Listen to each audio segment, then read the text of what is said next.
a surrogate in California, who gave birth to twin boys for a Chinese couple in December 2016, later learned from a DNA test that one of the twins was her biological child.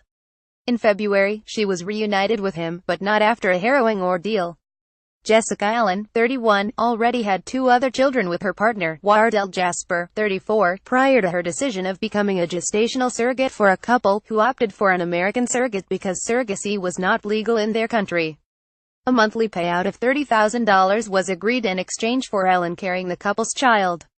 After Allen underwent in vitro fertilization, the doctor confirmed she had conceived, and she followed all the rules meant to be followed by a surrogate under a contract. One of those rules was abstinence from UAL intercourse lest protection was used. A few months later, the doctors informed Allen and the Chinese couple that she was expecting twins, news that made the Chinese couple ecstatic. The monthly installments that Allen received were increased by $5,000, which came as a good news for Allen, who was looking to save up for a new house. On December 12, the day of the delivery, Allen's employers violated a key condition in the contract, which stated that Allen was allowed to see the twins for an hour after their birth before they were moved out of the maternity unit. "I hadn't even gotten a glimpse of the twins when they were removed from my womb and taken to the neonatal intensive care unit," Allen said. The first time she saw the twins was when the mother brought a picture of the babies for her the following day. It was then that she saw a distinct difference between their appearances. One of them looked like an Asian child, while the other one looked like a mix of Caucasian and African American. Allen is Caucasian and Jasper is African American. Despite suspecting the second child was her biological child, Allen could do little other than waiting for a month before she could conduct DNA tests with the permission of the couple. It was proved thereafter that the second child was Allen's biological son, a result of something called superfetation. However, it is not clear in the reports how that could happen. According to health site Medicine.net, superfetation is an extremely rare situation in which a pregnant woman becomes pregnant a second time with another younger fetus.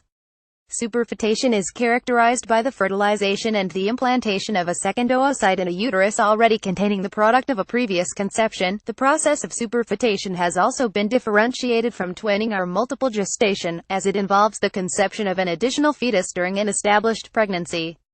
Although the 2 fetuses growing inside a mother's womb, under this condition, often have different gestational ages and due dates, the twins that Allen was carrying were delivered the same day. This gave rise to a complicated legal battle. Allen made getting back her biological child a priority, challenging surrogacy laws in her state that did not normally allow for an exception in the case of superfetation. "I was heartbroken knowing I carried a baby I didn't know was mine and that he was taken from me without my knowledge and was in the arms of other people where he did not belong," Allen told The Independent. The Chinese couple did not want to keep Allen's child, Max, which they were legally required to be responsible for, and demanded compensation in return. Finally, on February 5, the court decided to hand Allen's child back to her and drop all compensation claims against her. "It's now been nearly 9 months since we got Malachi, the child's new name after being named Max, and he's doing well," Allen said. "He's beautiful. He's healthy and his personality is hilarious. He loves his big brothers, is learning to walk and is starting to speak." While superfetation is extremely rare, it has been reported throughout the world. The most recently reported example was a woman in Brisbane, Australia, who conceived 2 baby girls 10 days apart. Perhaps the most unusual case was in 2009, when Julia Gravenberg of Fort Smith, Arkansas, gave birth to daughter Jillian on December 24, and son Hudson on January 10, 2010.